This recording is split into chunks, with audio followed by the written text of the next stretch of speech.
He's the most powerful man in the West. Although he was never in a gunfight, never wore a badge or punched cattle, he did something much greater.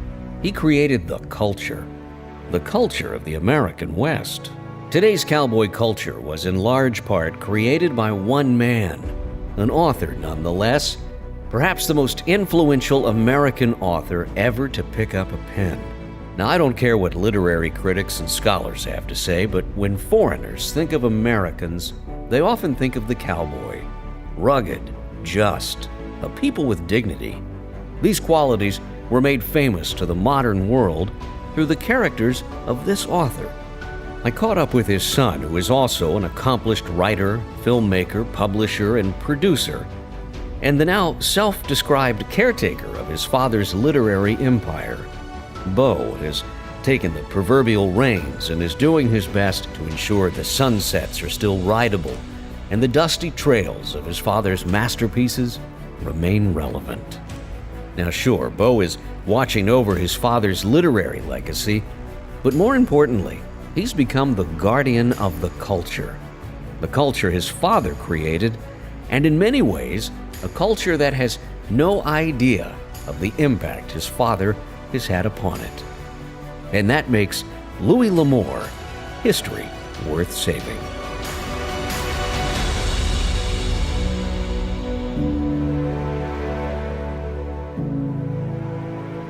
I'm more the mechanic than the historian of Western literature, although I certainly know a lot about the past of Western literature. Dad's magic wasn't that he was a writer in the classic years of the Western, which a lot of people would think maybe the 1950s. Although he was writing at that time, his popularity took the Western from kind of square or establishment culture and into counterculture. And so he kind of transitioned the Western into a place where it was maybe just acceptable and interesting to nearly everybody. It wasn't until the 1960s when the hippie met the cowboy and realized they were friends that Louis L'Amour's career reached its full gallop. His success as a powerhouse writer didn't happen early on like most people think, but that's what makes Louis L'Amour so interesting.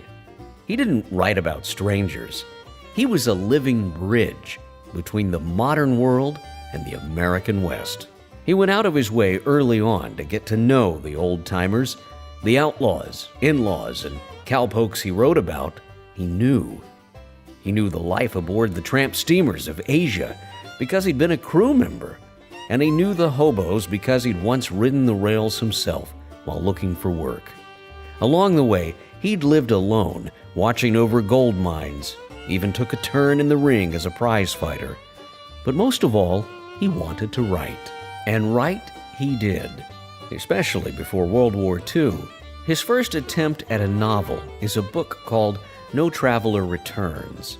It debuted in November of 2018, some 81 years after he started it, and tells the story of a crew sailing the high seas in the early 1900s, hauling a ship full of volatile chemicals across the Pacific to the remote areas of Asia. Beau breathed new life into his dad's first project and completed the manuscript, making The Lost Treasure now a finished work, and it's like nothing else Louis L'Amour ever wrote. It's incredibly complex, an ambitious book even by today's standards. It makes you wonder, what if? What if World War II hadn't come? Louis L'Amour's writing career might have taken a different turn.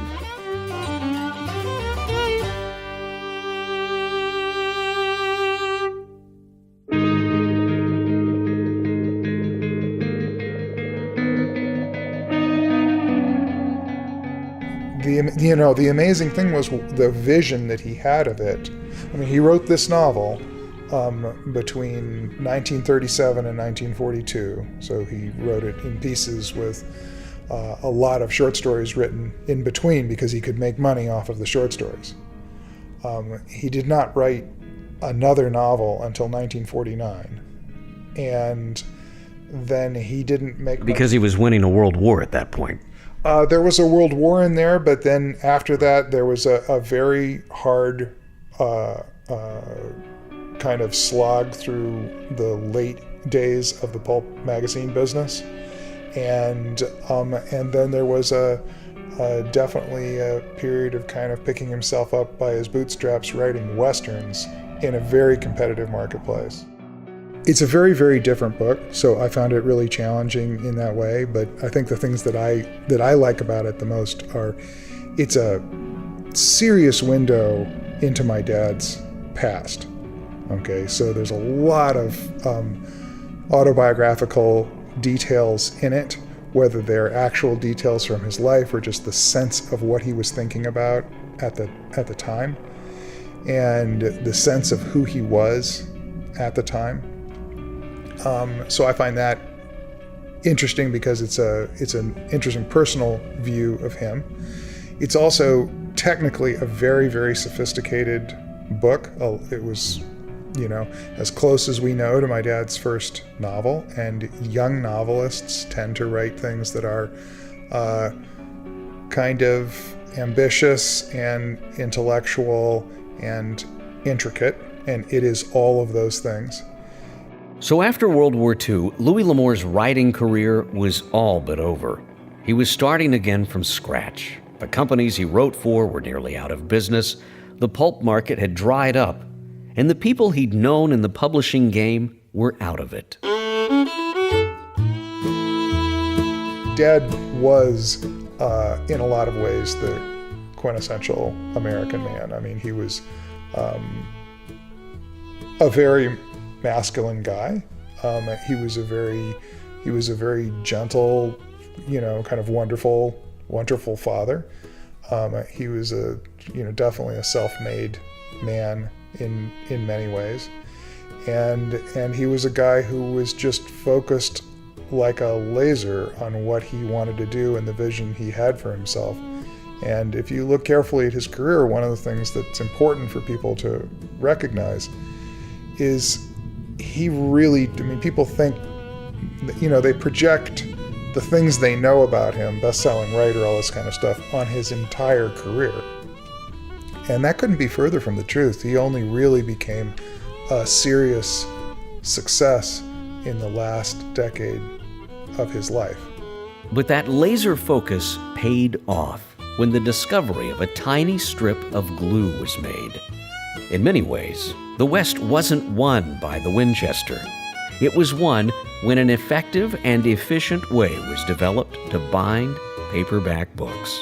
Just holding it in my hand here, this little line of glue saved your dad's life, did it not?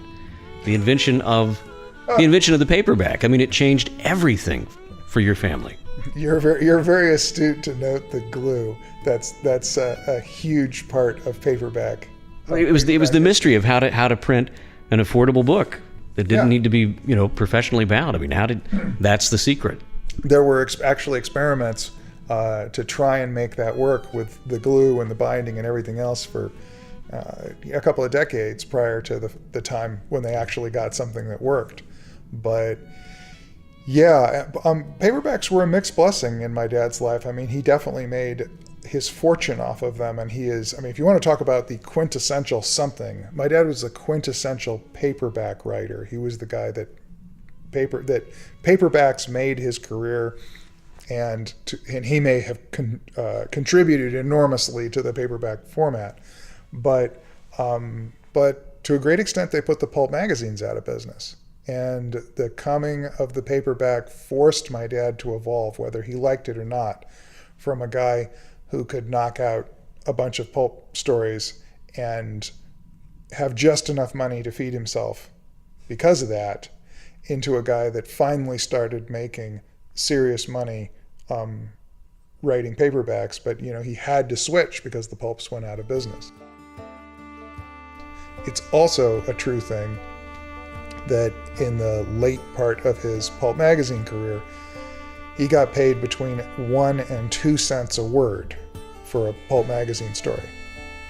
When he started writing paperbacks, he made 1 to 2 cents a book. So obviously a lot less. Right. Okay? Big difference. Yeah. But no upper limit. As many books as, I mean, when he had finished writing that, let's say 10,000 word pulp magazine story, that's all he's going to get paid for. But with the book, he could write a book. Books he wrote in the early 1950s are still selling, and thank God we're making more than 2 cents a book. But in the early days, there wasn't an awful lot of money in paperbacks. To say the paperback industry made Louis L'Amour might be better stated, Louis L'Amour made the paperback industry. Publishers didn't think middle-class Americans would read, and the upper class certainly wouldn't read cheaply bound paperbacks. But they did. They really did. And Louis never stopped answering the call of his readers. He became a machine, a story machine. He has written enough for 2 lifetimes, both his own and now yours. I want to talk about this a little bit because this is something that you were literally born to do, but I would imagine that as a young man, there had to have been some struggle with that, to continue on and finish a book, not only like this, but Lost Treasures and everything else. How did you become okay with being Beau L'Amour and being an author alongside your dad? How did that, walk me through that? I kind of grew into it. I'm not sure I ever really planned it. I started out working in the motion picture business, and I did that on and off, doing all kinds of stuff, from driving trucks and conforming soundtracks in the middle of the night. I won't go into the technical description of what that is, but it's basically one of the completely mindless jobs that has to be done to get a movie ready to go. And after kind of starting and stopping and things like that, I ended up, the last thing I did was a cable movie, and I wrote the script and produced it. So I sort of... Which one was that? That was the Diamond of Giroux. The Diamond of Giroux, yeah. And so... Which, by the way, I tried to download, so I'd have it in my arsenal of tricks here. And it was only available on the airline in Hindi or something else, and it was converted from YouTube. So you need to look into that, because they're stealing it somehow. It's very popular in India. Well, it's apparently so. It's true. It's very popular in India, and it's very popular in Turkey and Spain. Well, there you go. I mean, we're 17 years later, so you know who likes it by who's still playing it at that point. Yeah, it's funny. I get about $170 a year from those markets.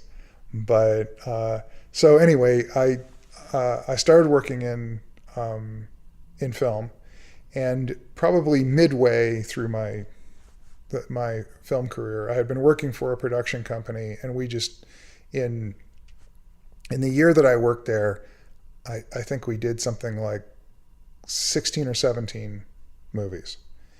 And I was just, I'm not really credited on any of them. I was just production company staff, so I did everything on all of those films. I mean, I worked on one and I worked on another. I did different kinds of jobs, and I got done with that job, and I kind of came home and I went face first into bed, and I slept for a week, because this typical movie business is 14, 16 hours a day, and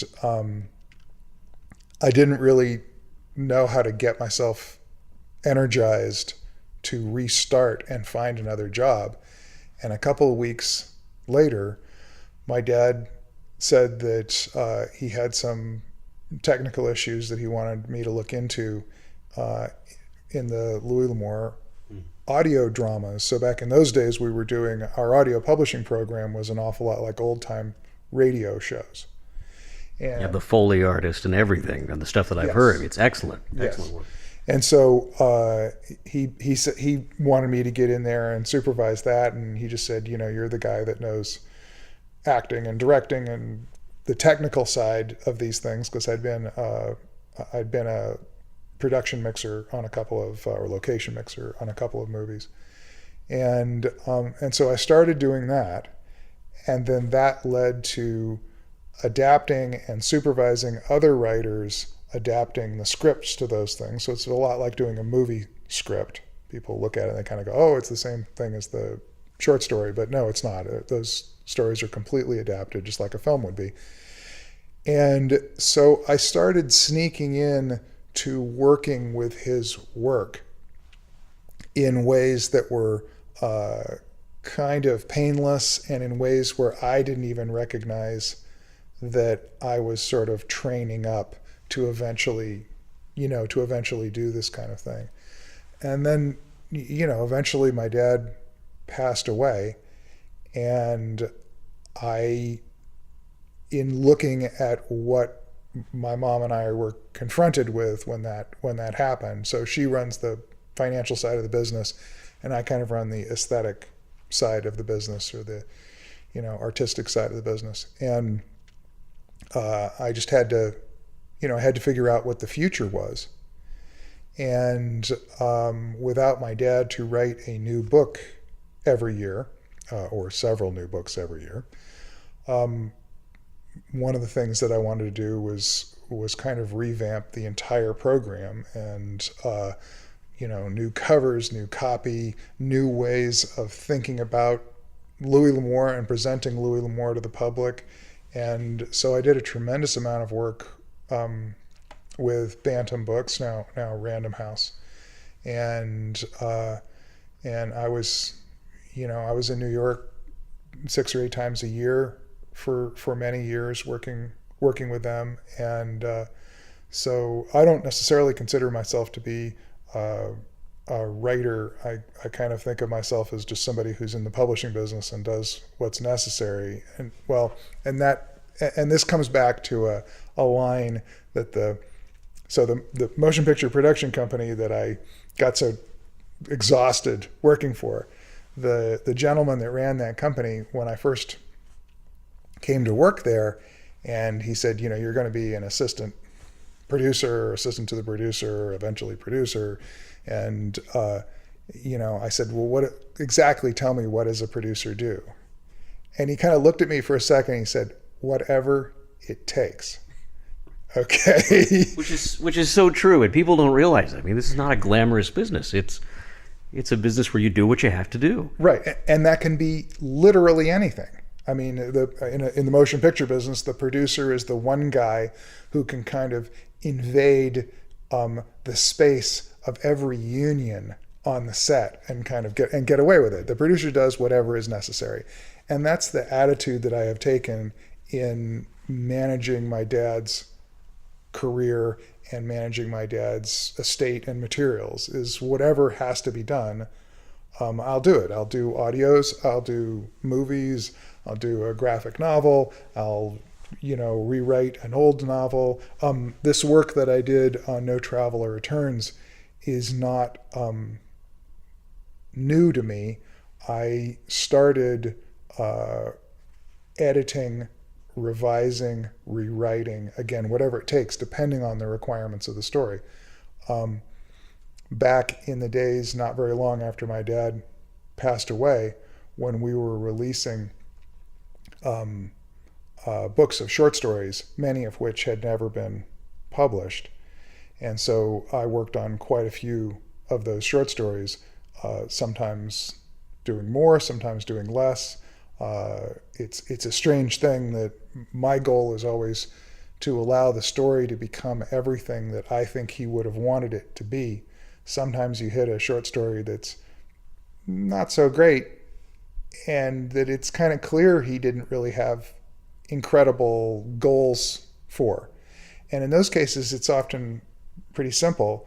But when you hit a story that he obviously was lavishing kind of ambitious thoughts on, it's like those stories are the ones where you really got to go crazy and just do everything. I did everything I could to live up to make the story live up to all of the expectations that he obviously had for it. And so I don't know. What I'm doing is something that has been sneaking up on me very slowly for a very long time. I like the way that you described it too. You do whatever it takes. Yeah. Did you ever see yourself as an author? Was that something you aspired to be? An old man with a pipe and a wing-backed leather chair somewhere? I mean, is that the life that you wanted? I have no idea. I have not had that sort of laser vision of what I want to do and what I want to be with my life. But I guess I am what I am. I mean, I'm 57 years old, so I'm well into my life, and I'm just I'm the guy that makes it work. And when I'm done making Louis L'Amour work, yeah, I definitely might write some things, and there may be some other things that I would like to do. So we'll see what happens.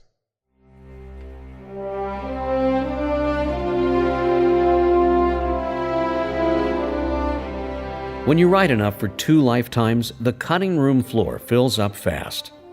And Beau L'Amour has compiled some of these what might have beens into a series appropriately titled Louis L'Amour's Lost Treasures.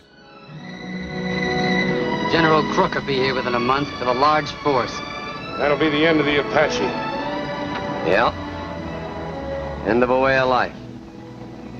Too bad. It's a good way. Wagons forward! Yeah! So Louis L'Amour's Lost Treasures is a series of materials that has 3 different pieces to it. So the first piece is the Lost Treasures postscripts to existing novels, material that my dad wrote throughout his career, and things that have long been loved by fans and have been published for a very long time. And in those, I go in and I write an afterword or a postscript to those stories that kind of tells the story behind the story, the travails of attempting to write it. Sometimes it will be about Dad doing the research on a story. Sometimes it'll be the interesting story of the movie that was made by the story. Just whatever I know about that story, I will put in a Lost Treasures postscript. And I think about 40 of the books will probably have that. Then there is Louis L'Amour's Lost Treasures Volumes 1 and 2. And this is, to a great extent, unfinished material. It's probably about, probably a fifth of it is finished in that there are movie treatments. So a treatment is a description of a story without being the story itself. And but there's a lot of unfinished material there. And with each one of those unfinished things, I try to let the reader know how it would be finished, what my dad was trying to accomplish, just basically what was going on with that particular story and how it might have concluded and what role it played in his career. The third kind of and final element of that is a novel or two that were unfinished during Dad's life that I will finish, unlike the unfinished stuff that I comment on in Louis L'Amour's Lost Treasures Volumes 1 and 2. This would be stuff that I would choose to finish and do as close to the sort of job that I think he had in mind as I possibly can, and No Traveler Returns is one of those. Told me on the way over here that you're in the business of fiction, which I think is great. You don't really care where the story comes from as long as it's a good story.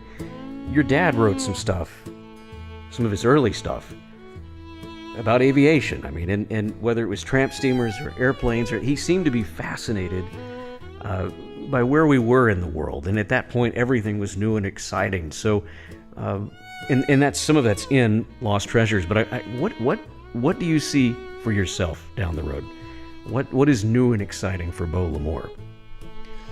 I hope to do one more Lost Treasures book, another novel, and we'll have to see what the publisher thinks of that. And after that, I have some things that I'd like to write, but I don't really like to get into it too much because my dad's fans then tend to say, well, you said you were going to do this and, you haven't done it. It's been 12 years. But this wouldn't be your dad's stuff. This would be your stuff. And, here we are in a world now where you and I are experiencing space exploration in a level and in a personal level that they could only imagine back then. I mean, there's so many new things with science and everything else that's coming out that I would think your dad would be fascinated with right now. I mean, the world of digital publishing alone would have been probably enough to give him another 50 years had his body held out. But here you are. You're the only guy for the job, Beau. I mean, you are our Jack Ryan of the day when it comes to this stuff. So what are you thinking right now? I'm going to not say and not commit myself to that. Nothing on the red carpet here. No, I have plenty of things on the red carpet, but nothing I want to cop Fair to enough. because then people start saying, but you said you were going to do this. And When it's all said and done, what do you want folks to remember about Beau Lamore? oh, I have no idea. I did a good job. I mean, my dad was a guy who wanted to be a celebrity. He wanted his name to be front and center. I couldn't care less about that kind of thing. Basically, what I want to do is I want to make sure that the things that I work on are as tight and professional and buttoned up a set of projects as I can possibly make them.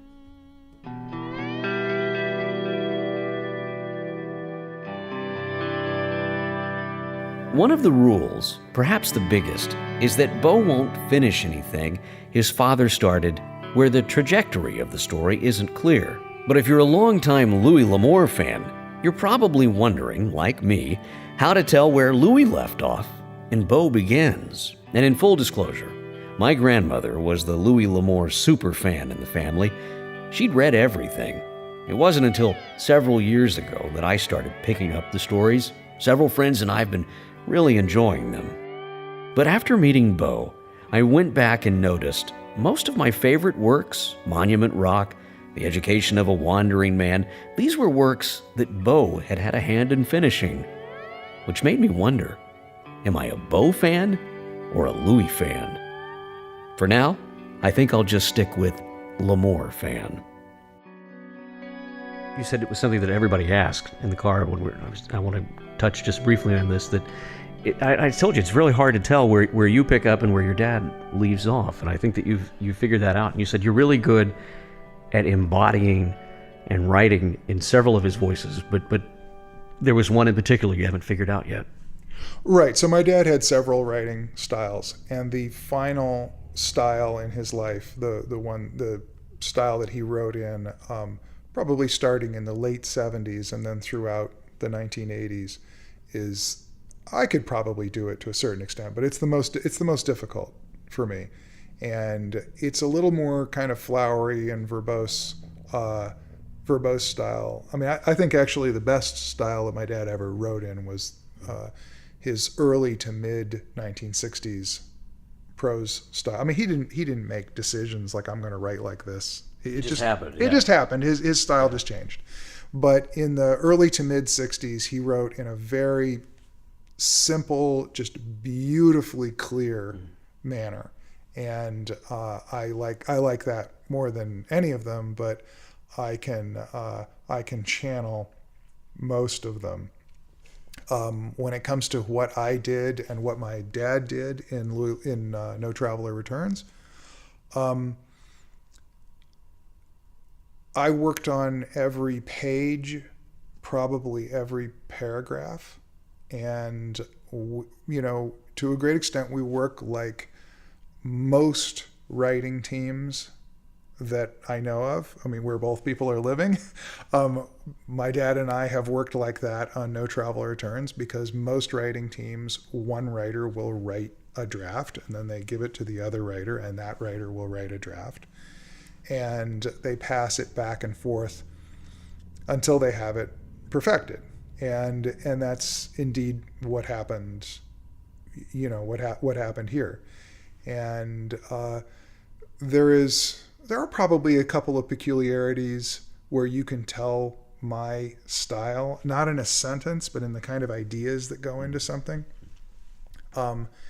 If a section of a story has to deal with something that is particularly technical, I have seen that I tend to get into that kind of stuff, or my dad kind of wrote his way around it. So he didn't like to get particularly technical about things.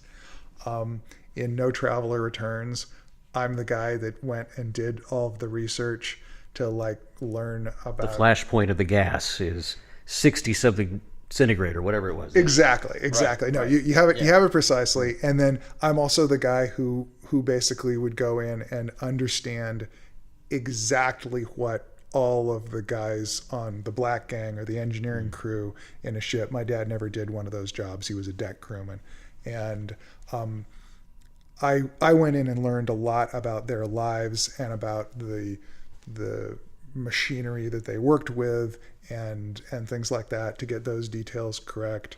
There is a character in the story who drove in the Indy 500 in the early 1920s. Whose car has a terrible accident. Right. Who has a terrible accident. And that was my dad's idea, but my dad never even had a driver's license. Okay. I mean, not ever in his life. And so cars were not his specialty. Which seems, that seems outrageous to me. Here's this grand adventurer, and yet who drove a Model T apparently at one point out of the desert and then, Poorly. hit a pothole. Yeah. Poorly. He wrecked. Right. And almost died Yeah. out of thirst. But I mean, he never had a driver's license. And that's just, that's so fascinating to me. There are a number of writers like that. My dad was Ray Bradbury, that comes to mind. right. Well, my dad was actually friends with Ray, and one of the reasons But friends or friends of convenience? well, friends of convenience in that they didn't drive and they would meet. They would run into one another at various places in Los Angeles, a bookstore, wandering around Beverly Hills or something like that. And then they would spend a good deal of time walking together because they both walked. And occasionally they would stop at a payphone or something and go, okay, we got to get home. So they would call a cab. But yeah, they were kind of guys that, I mean, they met professionally a number of times and they met socially a few times, but they met accidentally quite often, actually. Just because they didn't drive. And Right. was that because he couldn't be bothered with it, or he had other important things to do, or what was that, you think? What did that come from? He couldn't afford a car until he was well into his 50s. And I think at that point he was kind of embarrassed about driving. And my mother, he got married to my mom very soon after that, and she was a very good driver. Because, we don't even think about that today. I mean, the poorest of poor today in America have a car. They figured it out, you know what I mean? And we don't realize, I think some of that is, what you just said is completely lost on modern culture today. I have a house that was built in 1940, and in what would be the hall closet of that house, there is a little annex that was like, it had a little chair in it and a desk and a telephone.